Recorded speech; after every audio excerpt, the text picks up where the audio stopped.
نماز حاجت اور نماز توبہ پڑھنے کا طریقہ۔ مسز عظیم سعودی عرب سے صلاۃ الحاجت اور صلاۃ التوبہ پڑھنے کا طریقہ بتا دیں۔ یاد رکھیں صلاۃ الحاجہ یا صلاۃ التوبہ کے نام سے الگ سے کوئی شریعت میں نماز نہیں ہے، کوئی کہ بھئی نبی نے فرمایا ہو کہ یہ صلاۃ الحاجت ہے، وہی صلاۃ ہے، وہ آپ اس میں یہ نیت کر لیتے ہیں میں دعا مانگوں گا تاکہ میری حاجت پوری ہو، تو اس سے پہلے میں نماز پڑھ رہا ہوں، تو وہ صلاۃ الحاجت، لوگ اس کو صلاۃ الحاجت کہہ دیتے ہیں۔ اور توبہ میں بھی یہی ہے کہ 2 رکعت پڑھ کے اللہ سے گناہوں کی معافی مانگی جائے، تو یہی نماز ہے جو 2 رکعتیں ہم عام طریقے سے پڑھتے ہیں، یہ کوئی الگ سے نمازیں نہیں۔ فجر عصر کے بعد صلاۃ الحاجت پڑھنا، کیا فجر یا عصر کے بعد صلاۃ الحاجت کے نفل پڑھ سکتے ہیں؟ فجر اور عصر کے بعد کسی قسم کی نفل نماز جائز نہیں ہے، اور یہ بھی سمجھ لیں صلاۃ الحاجت کے نام سے کوئی شریعت میں الگ سے نماز نہیں ہے۔ بس 2 رکعت آپ دعا مانگنے کے لیے پڑھیں کہ اللہ سے میں اپنی حاجت مانگوں گا، تو اس کو آج کل صلاۃ الحاجت کہہ دیا جاتا ہے، لیکن یہ کوئی الگ سے اسلام میں اسلام کی کوئی نماز نہیں ہے۔ تو باقی کوئی بھی نماز ہو، فجر اور عصر کے بعد نفل نماز اگر ہے تو وہ پڑھنا جائز نہیں ہے۔ صلاۃ التسبیح کی شرعی حیثیت۔ بہت سے لوگ کہتے ہیں کہ اسلام میں صلاۃ التسبیح کی کوئی حیثیت نہیں ہے، کیا یہ درست ہے؟ نمرہ بلال صاحبہ نے سوال پوچھا۔ دیکھیں صلاۃ التسبیح کے بارے میں جتنی احادیث ہیں کوئی ایک بھی صحیح حدیث نہیں ہے، پہلی بات تو یہ۔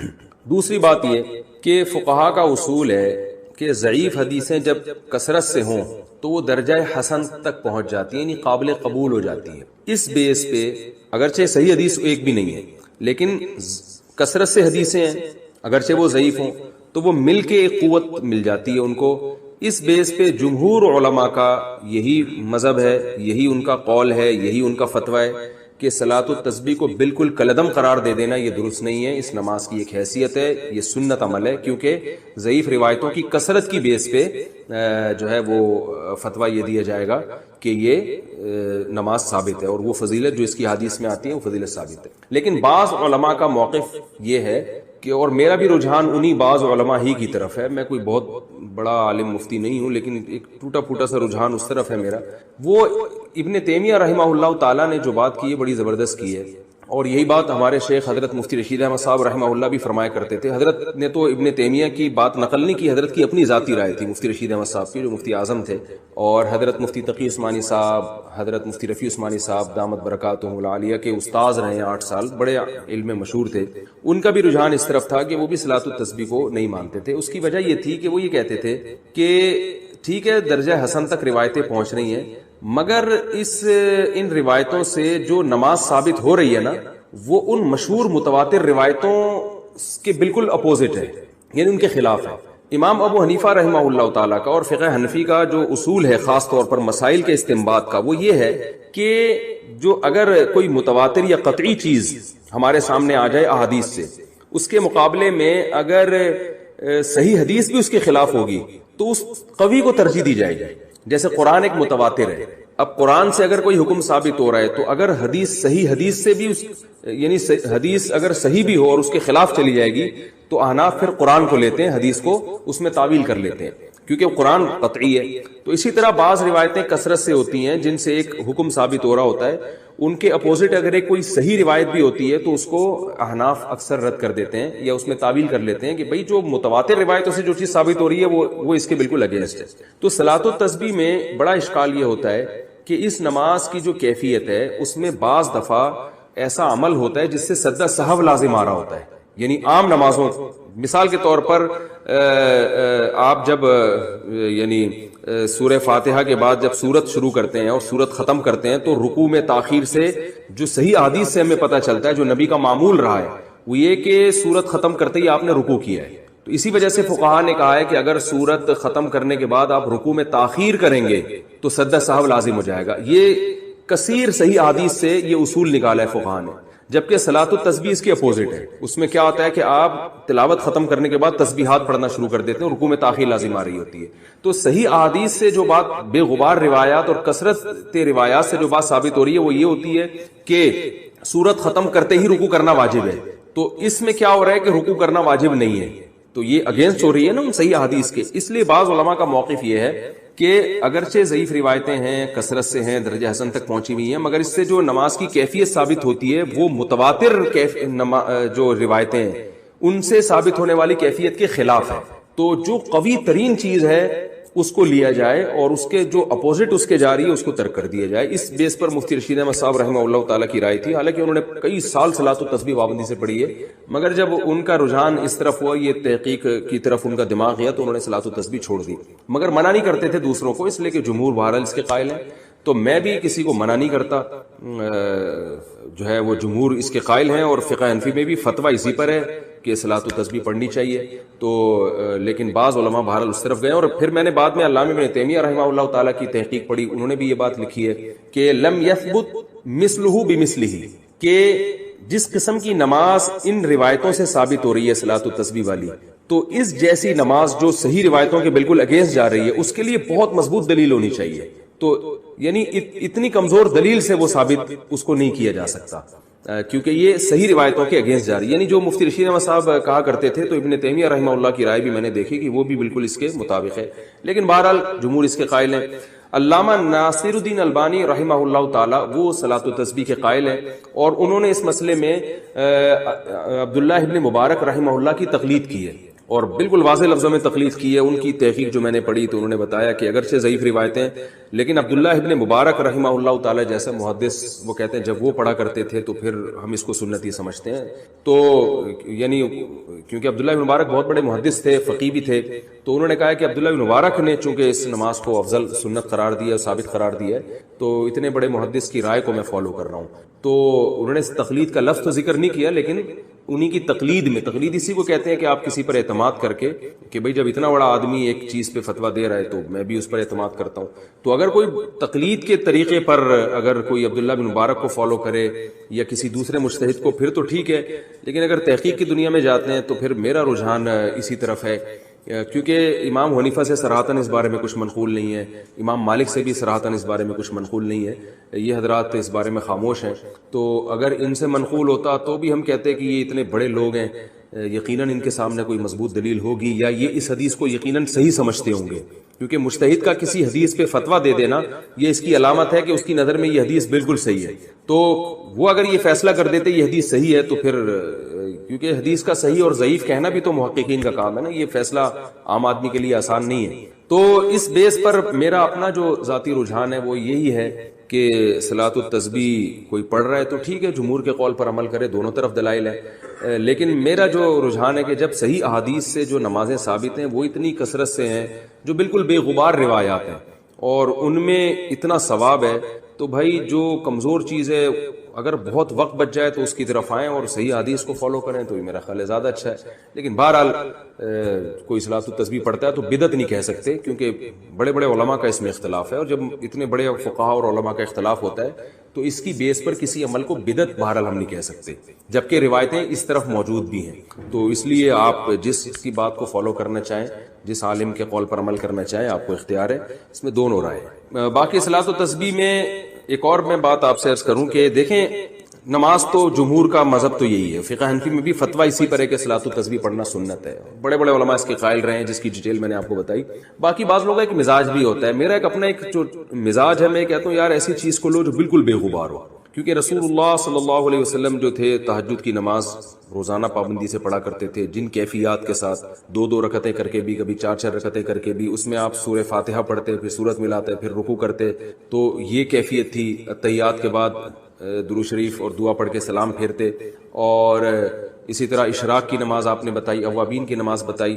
یہ بالکل بے غبار روایات سے ثابت ہیں, ان میں کوئی اختلاف بھی نہیں ہے. تو بعض کا مزاج بھی ہوتا ہے, میرا مزاج یہ کہ بھائی ایسی چیز کو لے لو جو بالکل بے غبار ہو. لیکن بعض لوگ کہتے ہیں کہ بھائی اس میں چونکہ تسبیح کا عمل بہت زیادہ ہو رہا ہے اور بڑی لمبی نماز ہوتی ہے اور تسبیح سے ایک طرف دماغ لگتا ہے, اس بیس پہ کہتے ہیں کہ یہ پڑھنی چاہیے. تو اس میں ایک ذوق کا بھی اپنا دخل ہوتا ہے. تو دونوں رائے ہیں, آپ جس رائے کو چاہے فالو. تبلیغ میں وہ یہ وہی ہیں, بروہی ہیں, بروہی. تو بلوچستان سے ان کا تعلق ہے. انہوں نے میری گھر میں دعوت کی, میں اپنی پھٹ پٹی پہ گیا.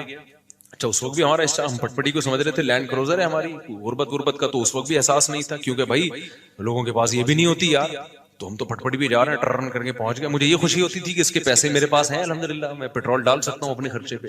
تو ان کا پرسوں فون آیا, انہوں نے کہا مفتی صاحب مجھے آپ کا وہ زمانہ یاد ہے, اور کہتے ہیں میں آپ کا ہر جگہ دفاع کرتا ہوں, ہر جگہ دفاع کرتا ہوں کہ اس آدمی نے اس وقت یہ بات کہی تھی کہ پیسہ مت دیکھو, شادیاں کرو, نسل مت روکو.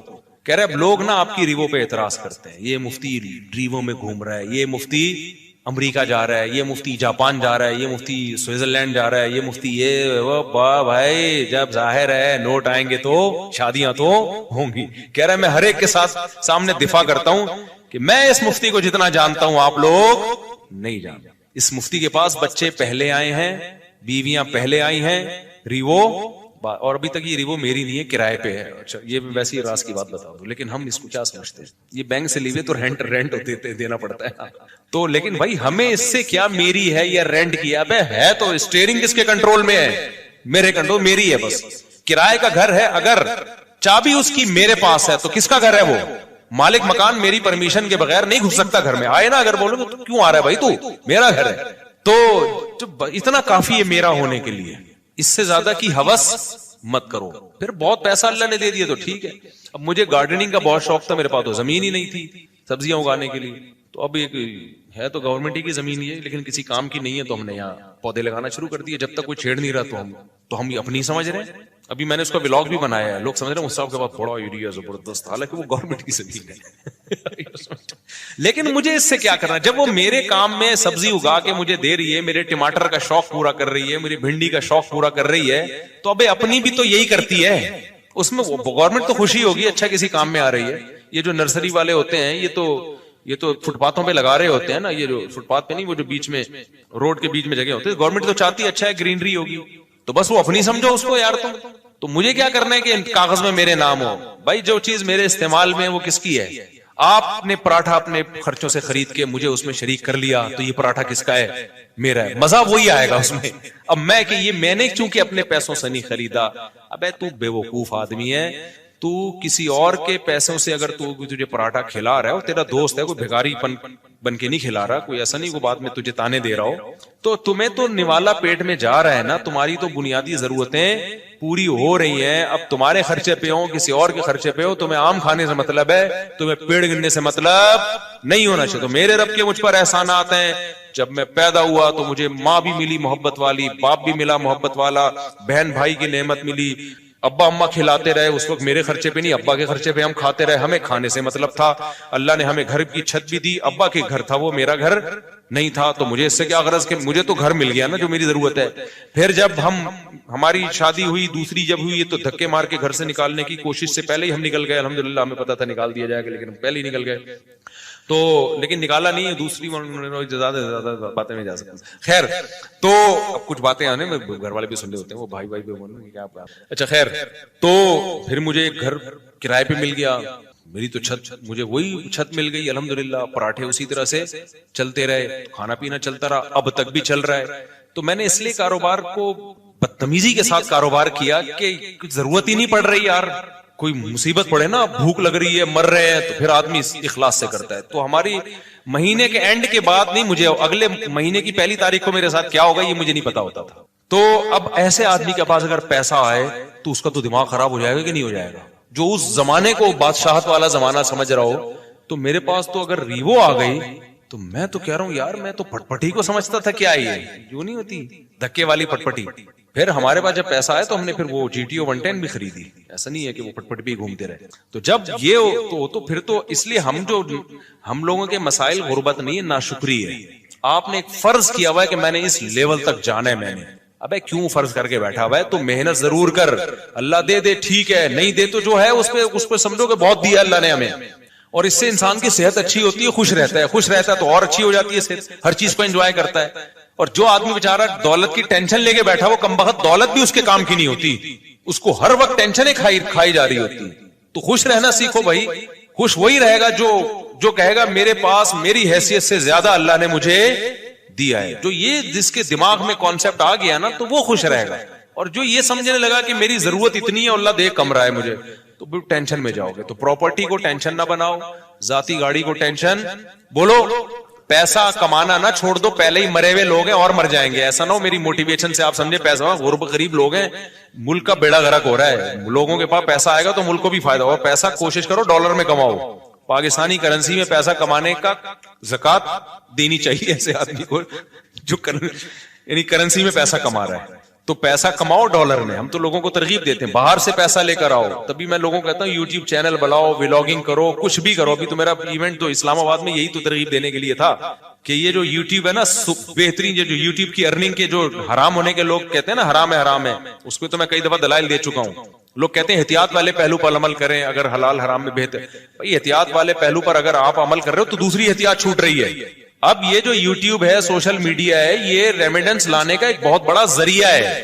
اگر آپ اسی کو حرام قرار دے دیا, ایک تو خالص حرام ہے, وہ تو کبھی بھی حلال نہیں ہو سکتا, لیکن اگر گنجائش کا پہلو نکل رہا ہے تو لوگوں کو دینا چاہیے.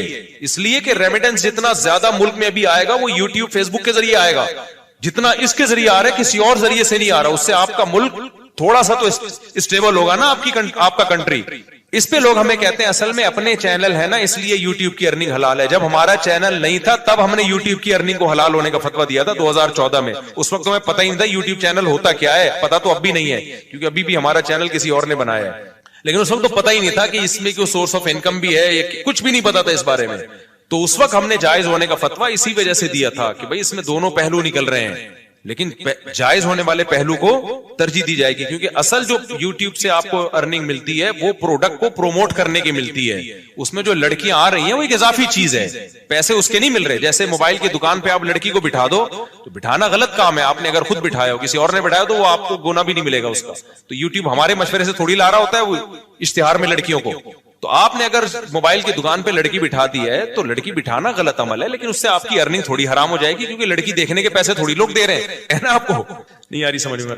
اب دیکھو آج کل لوگ کیا بڑی غیر اخلاقی حرکت کر رہے ہیں کہ ان کی دکان چل نہیں رہی ہوتی تو کسی حسینہ کو لا کے بٹھا دیتے ہیں موبائل شاپ پہ. آپ کو پتا ہے قوم ٹھرکی ہے, شادیاں وادیاں تو کرتی نہیں ہے, تو کہیں سے بھی ان کو اسمیل آ جائے نا کسی لڑکی کی تو وہاں پہنچ جاتے ہیں. وہاں بیٹھو داڑھی مونچھوں والا عجیب سا بغلیں بال بڑے ہوئے اس کے وہ بیٹھا ہوا ہے وہاں پہ, اور ایک میں کوئی حسینہ بیٹھی ہوئی ہے موبائل بیچ رہی ہے. تو کراؤڈ کدھر, ٹھرکیوں کا کراؤڈ کدھر جاتا ہے؟ کہتے ہیں چلو موبائل ملا نہ ملا, اس بہانے کسی انٹی سے بات کا موقع مل جائے گا, تو وہاں چلے جاتے ہیں, موبائل بھی اس بہانے بک جاتا ہے. تو یہ غیر اخلاقی حرکت ہے نا. لیکن کوئی مفتی یہ نہیں کہے گا کہ وہ جو موبائل فروخت ہوا ہے اس کی ارننگ حرام ہو گئی, اس لیے کہ ارننگ اس لڑکی سے بات چیت یا بد نظری کی نہیں ہے. اس کو جو پیسے مل رہے ہیں وہ اس موبائل کے عوض میں پیسے مل رہے ہیں. تو یہ عمل غلط ہے کہ آپ لوگوں کو غلط طریقے سے کھینچ کے لا رہے ہو, لیکن اس سے ارننگ حرام نہیں ہوگی. اور یہ بھی عمل جب غلط ہے جب آپ نے کیا ہو. تو یوٹیوب پہ جو مونیٹائزیشن کے بعد آپ کو پیسے ملتے ہیں وہ کمپنیوں کی پروڈکٹ کو پروموٹ کرنے کے پیسے ملتے ہیں. وہ پروموٹ کرنے کے لیے لڑکیوں کو بھی بیچ میں گھسیڑ دیتے ہیں وہ. تو یہ غلط کر رہے ہیں, لیکن یہ آپ غلط نہیں کر رہے. یہ کون غلط کر رہا ہے؟ یہ گوگل غلط کر رہا ہے. تو گوگل ہمارے پاس ہوتا تو ہم نہیں کرنے دیتے اس کو. تو یہ آپ کے اختیار میں تھوڑی ہے. اس کی مثال ہے, آپ نے کرائے پہ کسی کو دکان دے دی موبائل بیچنے کے لیے, آپ نے کہا بھائی مجھے اتنا رینٹ چاہیے, اس نے لڑکی لے جا کے بٹھا دی. لوگ کہیں گے آپ کی دکان میں لڑکیاں بیٹھی ہوئی, آپ کہیں گے بھائی یہ میرے اختیار میں نہیں ہے, یہ میں نے کسی کو رینٹ پہ دی بھی ہے, اور میں نے شراب کی دکان نہیں کھولی, اس پہ شراب بیچنے کی اجازت نہیں ہے. اب وہ بیٹھا ہے, یہ اس کو سمجھاؤ, تبلیغ میں سیر روزہ لگواؤ اس کا, تاکہ وہ یہ کام نہ کرے. تو یہاں بھی ایسا ہی ہو رہا ہے. اس لیے مفتی کا کام ہوتا ہے, جو مفتیان کرام ہوتے ہیں, ہر پہلو سے فتویٰ دو. ہمارے پاس 2013-14 میں یہ یوٹیوب کی مونیٹائزیشن کے سوالات آئے تھے, اس وقت علماء کا پینل بیٹھا تھا پوری ڈیٹیل کے. اس وقت ہمارا کوئی چینل نہیں تھا, نہ ہمارا ارادہ تھا, اور 2-3 سال کے بعد بھی لوگوں نے بتایا کہ چینل آپ مونیٹائز کر لیں. میں نے کہا چھوڑو یار, ہمیں کیا پیسہ کمانا ہے یوٹیوب, وہی ہمارے تو پراٹھے پورے ہو رہے ہیں. تو پھر بھی نہیں کیا ہم نے مونیٹائز. لوگ کما رہے تھے, ہم نے کمانے دیا ان کو. اس کے بعد پھر یہ جو ایڈمن ہے ہمارے یو ایس اے میں, احمد طالب, انہوں نے 18 میں چینل بنایا, انہوں نے خود یہ مونیٹائزیشن کی ہے. مجھے تو مونیٹائزیشن کا لفظ ہی کئی دنوں کے بعد جا کے یاد ہوا تھا کہ یہ کیا ہوتا ہے. پھر پیسہ بھی انہی کے پاس جاتا ہے. انہوں نے کہا ہم نے ملازم لوگ رکھنے, امپلائیز رکھنے چینل کو گرو کرنے کے لیے. تو اگر پھر بھی میں نے بھی بنایا ہو تو اس میں یہ الزام کہ چونکہ اپنے چینل مونیٹائز ہوئے ہوئے, اس چکر میں انہوں نے مفتیوں نے حلال ہونے کا فتویٰ دیا, تو یہ بدگمانی ہے. یعنی مولویوں کو کسی حال میں جو, اگر ہم حرام ہونے کا فتویٰ دیتے ہیں نا, تو پتہ ہے لوگ کیا کہتے ہیں, اب یہ ان کو تو کیا, ان کی تو چارج, ان کے تو نکاح پڑھا کے پیسے آ رہے ہیں نا, ان کے تو ہدیے نذرانے مل رہے ہیں, قوم جائے بھاڑ میں, ان کو بس حلال حرام کی. تو لوگ یہ باتیں کرتے ہیں. حلال ہونے کا فتویٰ دیا, اصل میں اپنے چینل کھل گئے ہیں نا ان لوگوں کے, اس لیے یہ کر رہے ہیں. تو وہی ہے ملامتی فرقہ ہے مولوی تو کسی حال میں. اور کچھ مولوی ایسے ہوتے بھی ہیں, 2 نمبر بھی ہوتے ہیں, لیکن ہمارے ہاں جو فتویٰ دیا گیا ہے وہ اس کسی لالچ کی بیس پہ نہیں دیا گیا. اور میں اور مزید آپ کو ایک احتیاط, ہم نے فتویٰ دیا اس کی مونیٹائزیشن کے جواز کا, لیکن جب ہمارے ایڈمن احمد بھائی نے میرے چینل کو مونیٹائز کیا ہے نا, تو میں نے کہا اس میں میں دوسرے علماء سے بھی فتویٰ لوں گا, اپنے بارے میں اور احتیاط کروں گا. ہم نے دوسروں کو تو جواز کا فتویٰ دیا ہے، لیکن اپنے بارے میں اپنی فتوے پر عمل کروں نہ جو ایکسپرٹ مفتیان کرام ہیں، جو مجھ سے بھی زیادہ ایکسپرٹ ہیں، آدھا ایک گھنٹہ میں نے بیٹھ کے ان سے پھر اس پہ ڈسکشن کی ہے کہ بھئی اور بھی جتنے پہلوؤں کے لحاظ سے اس پہ غور کیا جا سکتا ہے. تو یہ بات کہاں سے چلی تھی؟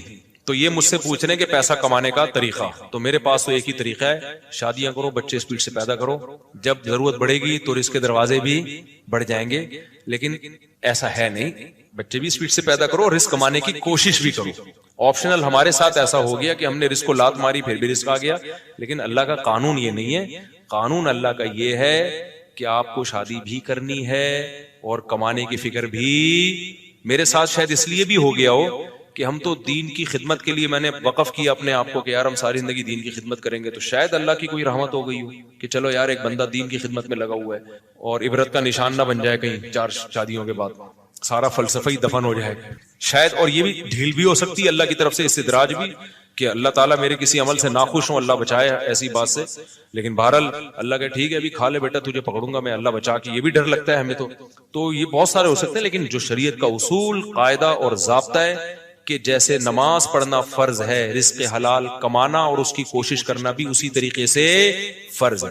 تبھی میں ان دنوں میں بھی تعریف کے طور پر یہ باتیں نہیں کرتا تھا. میں کہتا یار یہ میں نالائق ہوں، مجھے کرنا چاہیے. جب میرے بچوں کی سپیڈ اسی سپیڈ سے پیدا ہو رہے ہیں تو مجھے ان کے فیوچر کی فکر کرنی چاہیے، کچھ کاروبار کرنا چاہیے، کچھ جو ہے نا کمانے کی فکر کرنی چاہیے. تو یہ فکر کرنا فرض ہے. ایسے توکل جائز نہیں ہے کہ ہاتھ پہ ہاتھ رکھ کے بیٹھے رہو کہ چونکہ پراٹھے کا خرچہ پورا ہو رہا ہے تو کل جب غربت آئی نا تو پھر بہت بڑی مصیبت کھڑی ہو جاتی ہے. چاروں بیویاں مل کے تمہیں چترول لگائیں گی کہ دکان پکوڑوں کی اور باتیں. تو ایک بھی شادی کر رہا ہے آج، ایک بھی شادی غربت میں بڑے مسائل کھڑے ہو جاتے ہیں. ایک غربت اللہ کی طرف سے ہوتی ہے، بھئی آپ نے کوشش کی پھر بھی نہیں ہو رہا تو اس میں تو انسان صبر کرے. ایک اپنی حماقت سے ہوتی ہے، وہ خطرناک ہے، وہ خراب ہے. آج کل جو زیادہ تر غریب ہے نا ہم، وہ اپنی حماقتوں سے ہیں. باقی یہ جو بھائی نے پوچھا ہے پیسے کمانے کا طریقہ، تو بھائی ماہر لوگوں سے پوچھیں. آپ یہ دیکھیں آپ کے اندر کیا قابلیت ہے. ایک اہم بات ابھی جو ہم جو اسلام آباد میں گئے نا، بڑے بڑے یوٹیوبرز آئے ہوئے تھے. ایک یوٹیوبر نے بڑی پیاری بات کی، ادھر ملیر کینٹ کے تھے وہ. انہوں نے کہا کہ یہ جو بھی پیسہ کمانے کی کوشش کرتا ہے نا اور وہ چاہے کہ پہلے دن میں آ جائے گا، وہ کبھی بھی کامیاب نہیں. آپ تسلی کے ساتھ، محنت کے ساتھ جو آپ کے اندر صلاحیت ہے وہ کرتے رہو. ہم میں سے ہر شخص 2 دن میں کروڑ پتی بننا چاہتا ہے، تو اس سے ڈپریشن کے علاوہ کچھ بھی حاصل نہیں ہوتا. جواری بن جاتے ہیں 2 دنوں میں کروڑ پتی، جوا کھیلنے والے، لیکن 2 دنوں میں پھر وہ بھکاری بھی بن جاتے ہیں. تو وہ جوئے والا طریقہ ہے. حلال طریقے سے ایسا بہت ہی کم ہوتا ہے. میں سوچتا بہت ہوں مگر عمل نہیں کرتا. جیسے حج ورزش کرنی ہے، جاگنگ کرنی ہے، رات کو پوری پلاننگ کروں گا مگر حج نہیں. مجھے کیا اسٹیپ لینا چاہیے، پہلا قدم اٹھاؤں اور عمل کروں؟ میں نے پورا جمعے کا بیان اس پہ کیا ہے کہ ڈائری پہ لکھنا سیکھو. جو باتیں آپ نے کرنی ہے ایک ڈائری پہ لے آؤ، یہ میں نے کرنا ہے، اور پھر ایسے ہی لے آؤ اٹرم پٹرم. یہ نہیں کہ ترتیب سے لکھنا شروع کرو ورنہ لکھا ہی نہیں. جو کرنا ہے نا اپنے فیوچر میں، جو آپ کی ضرورت ہے وہ آپ ڈائری میں ڈال دو. یار مجھے یہ بھی کرنا ہے، یہ بھی کرنا ہے، یہ بھی کرنا ہے، یہ اٹرم پٹرم جو کڑپڑ آتا ہے نا لکھ دو اس کو. پھر یہ ایک دن میں نہیں ہو جائے گی پلاننگ، ذہن میں رکھنا. ہو سکتا آدھا گھنٹہ 1 گھنٹہ آپ کو جو آپ کے دماغ میں وہ ڈائری میں لکھنے میں ہی لگ جائے اور کوئی پلاننگ نہ ہو تو کوئی بات نہیں، کل اس سے آگے سے شروع کر لینا. سمجھ رہے ہو؟ پھر آپ نے کیا کرنا ہے، ان میں کون سے کام پہلے کرنے ہیں، کون سے. یہ تو پورا ٹائم مینجمنٹ کی ایک ورکشاپ ہوتی ہے، وہ ٹائم لینڈر والے کرواتے ہیں. وہ یمین الدین نام ہے نا سلیمان احمد صاحب کے، آج کل جو وہ بڑی زبردست ورکشاپ کرواتے ہیں، اس کو اٹینڈ کر لیں ایک دفعہ. یمین الدین انٹرنیٹ پہ سرچ کریں گے آ جائے گی. وہ بہت خاندانی ورکشاپ کرواتے ہیں. سلیمان احمد صاحب کروا رہے ہیں، آج کل نہیں کروا رہے مجھے نہیں پتا. ٹائم لینڈر لکھیں گے نا اس پہ LENDER، تو وہ یوٹیوب پہ ان کے وہ ورکشاپ کرواتے ہیں. اس کا خلاصہ یہی ہے کہ آپ ڈائریوں میں چیزیں اتاریں اور دماغ میں نہ رکھیں. پھر آپ کہیں کہ یار ورزش شروع کرنی ہے، کیوں نہیں ہو رہی ہے؟ کب تک چھپو گے پیڑوں کی آڑ میں؟ کبھی تو ملو گے لنڈا بازار میں. اسی طرح اگر زندگی گزری تو ایک دن مر جاؤ گے. کولیسٹرول اتنا بڑھ جائے گا، ڈاکٹر کہیں گے اب آپ بھاگے نا تو آپ کے گھٹنے خراب ہو جائیں گے، اتنا وزن بڑھ جائے گا. تو اس سے پہلے بھاگ لو. تو پھر آپ کہیں کہ یار یہ رکاوٹ کیا بن رہی ہے، اس کو لکھیں. رکاوٹ یہ بن رہی ہے صبح بہت سستی ہوتی ہے، صبح دل نہیں چاہ رہا ہوتا، تو چلو مغرب کے بعد شروع کرو. صبح جو کام کر سکتے ہو وہ کر لو بھائی. صبح نہیں ہو رہی نا، فائدے مند تو صبح ہی ہے. نہیں ہو رہی تو جب ہو رہی ہے اس ٹائم پہ کر لو یار. مغرب یا عصر کے بعد مجھے سستی نہیں ہوتی، عصر کے بعد